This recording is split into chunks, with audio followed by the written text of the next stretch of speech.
افتتاح کر دیا گیا ہے۔ براہ راست مناظر آپ اپنی ٹیلی ویژن سکرینز پر دیکھ رہے ہیں۔ آج گلگت بلتستان کے لیے وزیر اعظم عمران خان کی جانب سے ترقیاتی پیکج کا افتتاح کیا جا رہا ہے، اور اس ترقیاتی پیکج کا مقصد اس علاقے کی ترقی کو یقینی بنانا ہے اور وہ مسائل جن کے حل کے لیے ایاک نعبد و ایاک نستعین۔ میں سب سے پہلے تو اسد عمر آپ کو اس پیکج کی آج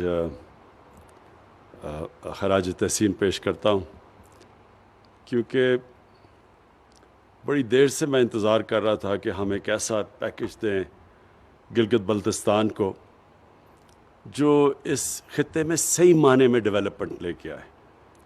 تو یہ جو آپ نے جس طرح پی ایس ڈی پی سے بھی اپنے ڈیولپمنٹ فنڈ سے بھی پیسہ نکالا اور پھر پرائیویٹ پبلک پارٹنرشپ کو بھی استعمال کیا، اپنا ذہن استعمال کیا کہ ہم کس طرح زیادہ مدد کر سکتے ہیں۔ ہمارے پاس اس وقت وہ وسائل نہیں ہیں جو کہ انشاءاللہ ہوں گے آنے والے سالوں میں، کیونکہ قرضوں کی وجہ سے اور قرضوں کی قسطیں دینے کی وجہ سے ہمارے پاس بڑا کم پیسہ ہوتا ہے خرچ کرنے کے لیے، اور سارے پاکستان میں لوگ اس وقت مختلف جگہ سے پیسے کے اوپر ڈیمانڈ ہے کہ گورنمنٹ ادھر بھی مدد کرے، اور یعنی ہر جگہ سے ڈیمانڈ ہے۔ تو اس کے باوجود اس طرح کا پیکج لے کے آنا میرے خیال میں یہ ایک بہت بڑی پاکستان کے لیے بھی اور گلگت بلتستان کے لیے بھی یہ ایک بہت بڑا آپ نے کارنامہ انجام دیا ہے، بڑا اپنا ذہن استعمال کر کے اس طرح کا پیکج لے کے آئے ہیں۔ اچھا، میں اب آپ کو اپنا رشتہ آپ کو بتاؤں کہ گلگت بلتستان سے کیا رہا ہے۔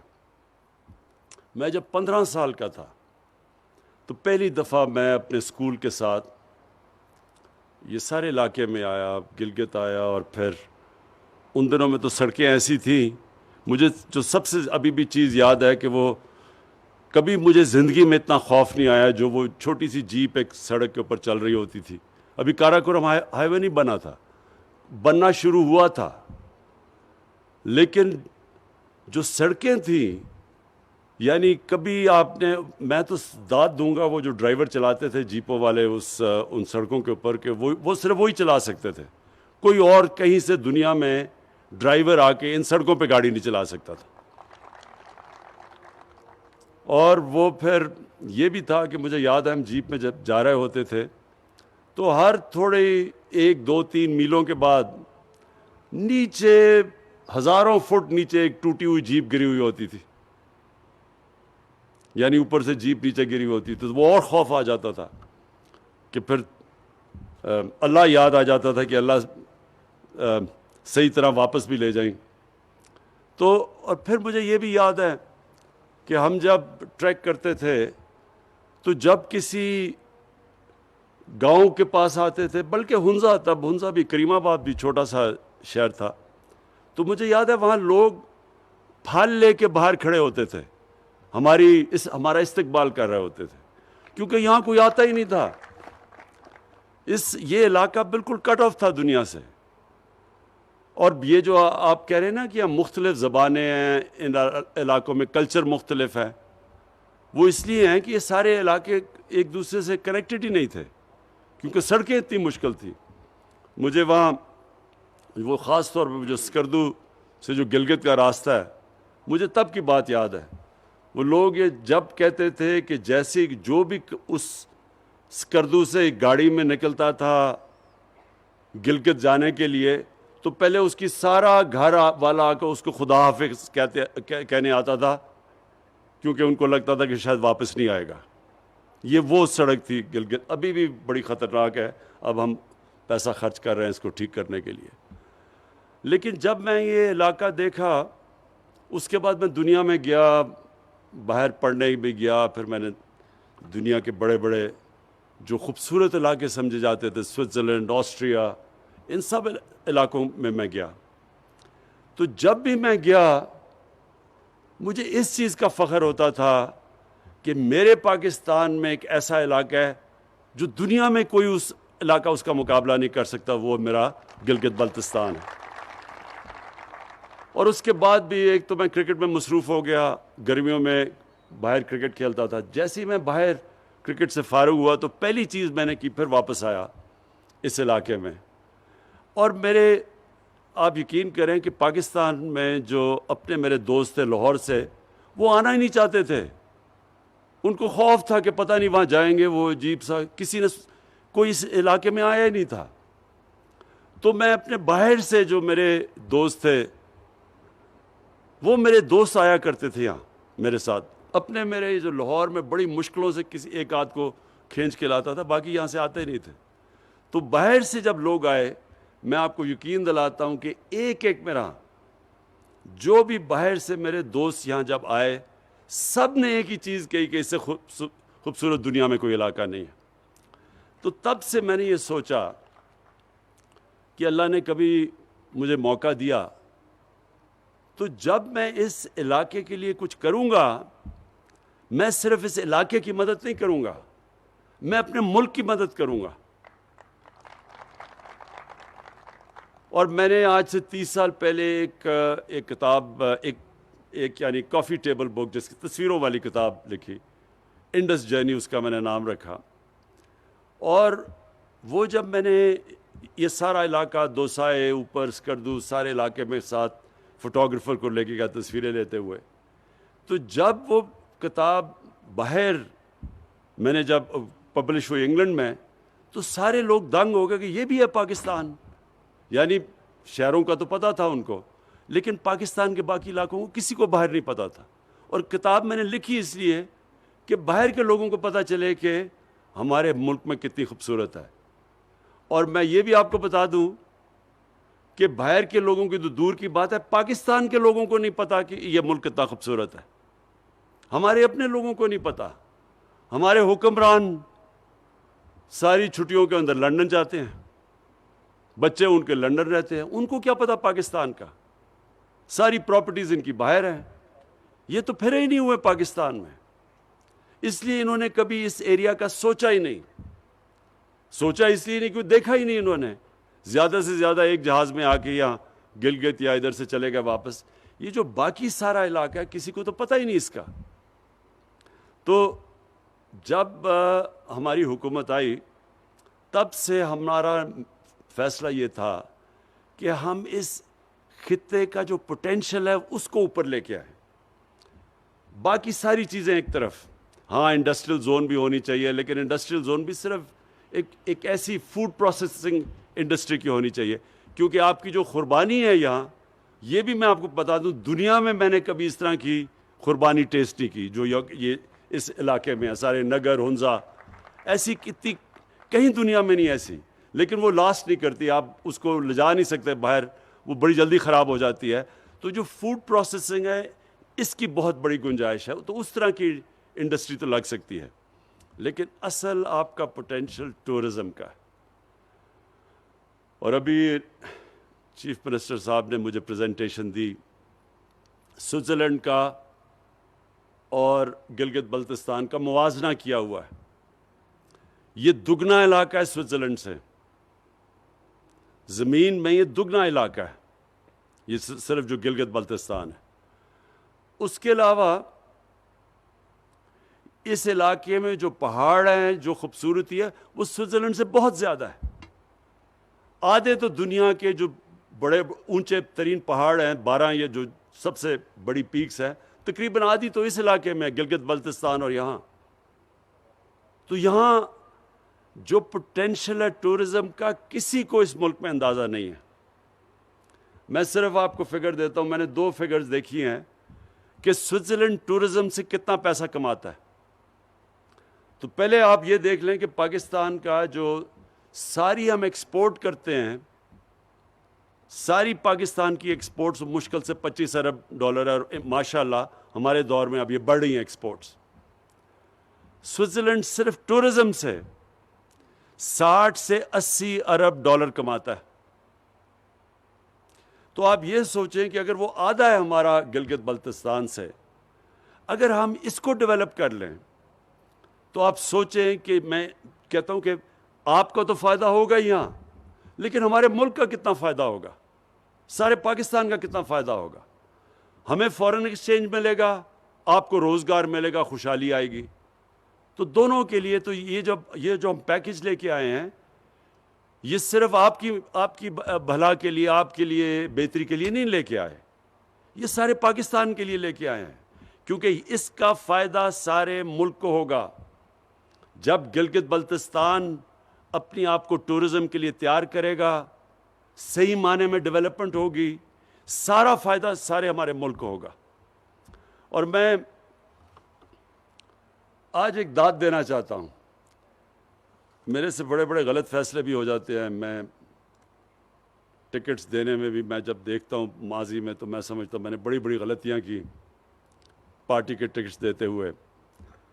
کئی جگہ میں اب سوچتا ہوں کہ اگر مجھے پہلے موقع ہوتا تو میں اس طرح نہیں، اس کو وزیر بنا دیتا، اس کو نہ کرتا، یہ میں سوچتا رہتا ہوں سارا وقت۔ لیکن مجھے جو آج بڑی خوشی ہے کہ اس ایک فیصلہ جو کیا، جو میں اللہ کا شکر کرتا ہوں کہ میں نے صحیح فیصلہ کیا، وہ خالد کو آپ کا وزیر اعلیٰ بنانے کا۔ اس کی وجہ کیا ہے؟ دیکھیں، ایک انسان، ہمارے بدقسمتی سے ہمارے جو لوگ، جو انسان ہمارے پولیٹکس میں آتے ہیں، وہ 3 طرح کے لوگ ہوتے ہیں۔ ایک وہ لوگ ہوتے ہیں جو کہ پولیٹکس میں صرف اور صرف اپنی ذات کو فائدہ پہنچانے کے لیے آتے ہیں۔ اور ان کے اندر بھی 2 کیٹیگریز ہوتی ہیں۔ ایک اپنی ذات کو فائدہ پہنچانے کے لیے آتے ہیں، لیکن کوئی غیر قانونی چیز کر کے نہیں، بس اپنی پوزیشن کا فائدہ اٹھانے کے لیے۔ حالانکہ اگر میں اقتدار سے اپنی ذات کو فائدہ پہنچاؤں تو اس کو کرپشن کہتے ہیں۔ کرپشن کی ڈیفینیشن یہ ہے کہ میں اپنے اقتدار کو استعمال کروں اپنی ذات کو فائدہ پہنچانے کے لیے۔ لیکن ہمارے کیونکہ اتنا بدقسمتی سے پولیٹکس میں اخلاقیات اتنی گر چکی ہیں کہ اس کو کوئی کرپشن نہیں سمجھتا۔ اور اس کے دوسری جو لوگ ہیں وہ ہیں جو یہاں سے پیسہ چوری کر کے ملک سے باہر لے کے جاتے ہیں۔ یہ اس ملک کے سب سے بڑے غدار اور سب سے بڑے مجرم ہیں۔ 2 طرح نقصان پہنچاتے ہیں۔ ایک، وہ پیسہ چوری کر لیتے ہیں جو ہمارے ملک میں خرچ ہونا چاہیے۔ دوسرا، جب وہ ملک سے باہر لے کے جاتے ہیں تو ہمیں دوسرا نقصان پہنچاتے ہیں، کیونکہ ڈالر لے کے باہر پہنچاتے ہیں۔ تو جب ڈالر ملک سے باہر جاتا ہے، ہمارے روپے پہ پریشر پڑتا ہے، روپیہ کمزور ہو جاتا ہے، روپیہ گرنا شروع ہو جاتا ہے۔ اور جب روپیہ گرتا ہے تو ساری چیزیں مہنگی ہو جاتی ہیں، ملک میں غربت آ جاتی ہے۔ تو ایک تو یہ ہے کہ اور ساری دنیا میں اس طرح کے جو پولیٹکس میں آتے ہیں نا، اور نام لیتے ہیں عوام کا اور اقتدار میں آ کے اپنا پیٹ پالنا شروع کر دیتے ہیں، ان کو ساری دنیا میں برا بھلا سمجھا جاتا ہے، ایسے پولیٹیشنز کو۔ دوسری کیٹیگری، اور اس میں کافی لوگ فٹ ان ہو جاتے ہیں، اور وہ ایسے ہوتے ہیں کہ وہ اقتدار سے فائدہ بھی اٹھاتے ہیں، لیکن وہ کچھ لوگوں کے لیے بھی کام کر دیتے ہیں، لیکن کام وہ کرتے ہیں جس سے ووٹس مل جائیں، لیکن زیادہ تر اس کیٹیگری میں لوگ آ جاتے ہیں۔ اور پھر ایک خاص کیٹیگری ہے، جب اس کیٹیگری میں زیادہ لوگ آ جائیں وہ ملک اوپر آ جاتا ہے۔ وہ ہے جدھر سیاست ایک عبادت بن جاتی ہے۔ وہ سب سے بڑے دنیا کے لیڈر ہمارے نبی صلی اللہ علیہ وسلم نے، انہوں نے ہمیں ایک راستہ دکھایا کہ انہوں نے ان کی جو ریاست تھی، جو ان کا اقتدار تھا، وہ صرف اور صرف عوام کی بہتری کے لیے تھا۔ اپنی ذات انہوں نے بالکل بیچ میں سے نکال دی۔ تو جو بھی جیسے پہلے تو بہت ہی غریب تھے، امہ مدینہ کی ریاست میں بڑا برا حال تھا، لیکن جیسے جیسے پیسہ آیا وہ سارا پیسہ انہوں نے لوگوں کے اوپر خرچ کیا، نچلے طبقے کو اوپر اٹھانے کے لیے خرچ کیا، کمزوروں کے لیے، معذوروں کے لیے، بیواؤں کے لیے، یتیموں کے لیے۔ دنیا کی تاریخ کی پہلی فلاحی ریاست بنا دی، اور اپنے لیے کوئی محل نہیں بنائے، اسی مسجد نبوی میں جس دن پہلے دن مدینہ آئے تھے اسی میں رہے، سادگی میں زندگی گزاری۔ آج تک ہم ان کے لیے جان دینے کے لیے تیار ہیں. آج تک ہم ان سے اتنی عشق کرتے ہیں, ہمارے دلوں میں وہ بستے ہیں.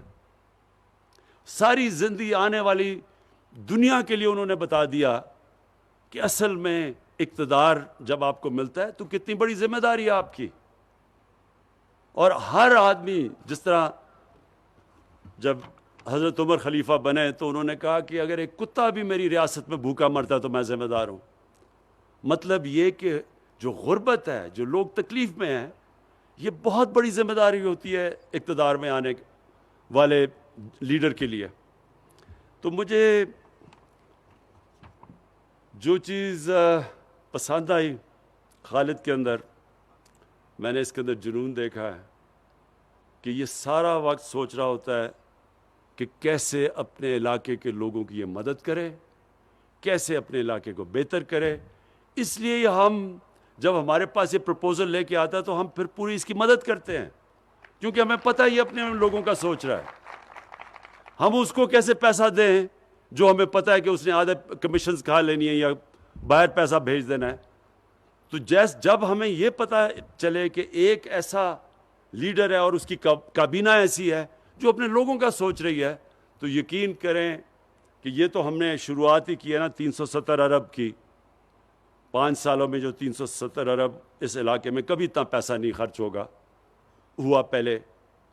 لیکن یہ ہم آپ کے لیے آپ کی مزید اور مدد کرتے رہیں گے. جیسے جیسے آپ چاہیں گے ہم آپ کی اور مدد کریں گے.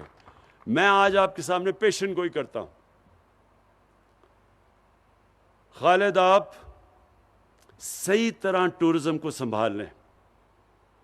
اگر آپ نے یہ ٹورزم کو صحیح طرح سنبھال لیا, آپ یقین کریں کہ آپ سینٹر سے پیسہ نہیں لیں گے, ہم آپ سے پیسہ مانگا کریں گے کہ جی ہمیں بھی پیسہ دو تھوڑا سا. یہ آپ ادھر بیٹھے ہوئے ہیں, آپ کو پتہ ہی نہیں ہے کہ آپ اللہ نے آپ کو کس نعمت سے نوازا ہوا ہے. ہمیں بھی, پاکستانیوں کو بھی, لیکن آپ جس خطے میں بیٹھے ہوئے ہیں, دیکھیں یہ وہ علاقہ ہے جدھر سردیوں اور گرمیوں میں دونوں ٹورزم ہوگی. آہستہ آہستہ لوگوں کو سمجھ آ رہی ہے اسکیئنگ. ٹورزم میں جو سوئٹزرلینڈ پیسہ بناتا ہے وہ زیادہ پیسہ اسکیئنگ سے بنواتا ہے. ان کا پیسہ گرمیوں میں, جس طرح ہمارے لوگ تو گرمی سے بچنے کے لیے آتے ہیں, وہ اس کا کم پیسہ ادھر سے بنتا ہے. زیادہ پیسہ بنتا ہے جب وہ اسکیئنگ کے لیے جب لوگ آتے ہیں تو ان کے لیے جو وہ سروسز پرووائڈ کرتے ہیں, جو ہوٹلز بناتے ہیں, ادھر لوگ پیسہ خرچ کرتے ہیں. اس سے سب سے زیادہ فائدہ سوئٹزرلینڈ کو ہوتا ہے. تو آپ تو گلگت بلتستان میں ادھر بیٹھے ہوئے ہیں جدھر گرمیوں میں تو ویسے ہی سارے پاکستان نے یہاں پہنچ جانا ہے. وہ گرمی میں نیچے لوگ تو یعنی دعا کر رہے ہوتے ہیں کسی طرح یہ ٹھنڈے علاقوں میں آئے. تو پہلے تو آپ کو وہی فائدہ ہے, باہر سے ٹورزم آئے یا نہ آئے, پاکستان نے تو پہنچ ہی جانا ہے یہاں, جیسے جیسے آپ کی کنیکٹیوٹی بڑھتی رہے گی. اور یہ آپ نے بڑی اچھی بات کی کہ جب لاہور سے فلائٹ آئی اسکردو تو ہوٹلز میں جگہ ہی نہیں تھی. ویسے بھی اگر وہ نہ بھی لاہور سے فلائٹ ہے, ویسے ہی آپ کے ہوٹلز میں جگہ نہیں تھی. جب میں 3-4 سال پہلے اپنے بیٹوں کو لے کے آیا تھا یہاں, تو تب بھی آپ کے سارے ہوٹل بھرے ہوئے تھے. سب سے بڑا پوٹینشیل یہ ہے جو ہم مدد آپ کی کریں گے, انشاءاللہ آپ کو جو قرضے دلوائیں گے, آپ نے اپنی یہ جو ٹورزم انڈسٹری کے لیے بڑی پلان طریقے سے کام کرنا ہے. بیکاز یہ بھی بات سن لیں کہ اگر آپ نے یہ صحیح طرح نہ کیا تو ٹورزم نہیں آئے گی. یعنی اگر آپ نے اپنے علاقے خراب کر دیے, صحیح آپ نے ٹاؤن پلاننگ نہ کی, گندگی پڑی ہوئی, آپ نے اگر اپنے یہ پہاڑ, اپنے جو درخت, جو جنگلات, ان کو نہ آپ نے ان کی دیکھ بھال نہ کی, اگر آپ نے جس کو ایکو ٹورزم کہتے ہیں کہ جو ٹورزم جو انوائرمنٹ کے ساتھ چلتی ہے, جس طرح اب سوئٹزرلینڈ کے اندر فرق کیا ہے, سارے ہی سوئٹزرلینڈ کے اندر قانون ایسے بنے ہوئے ہیں کہ ادھر یہ ہیں اسکیئنگ سلوپس, صرف اسکیئنگ ہو سکتی ہے یہاں. یہ ہے جدھر صرف ان کی گائے چر سکتی ہے, اس کے باہر نہیں وہ جا سکتی. یہ ہے جو جنگل جن کو کوئی ہاتھ نہیں لگا سکتا. اس علاقے میں آپ کے گھر بنیں گے اور گھر بھی اس طرح کے بنیں گے. اور پھر سارا جو ان کی جو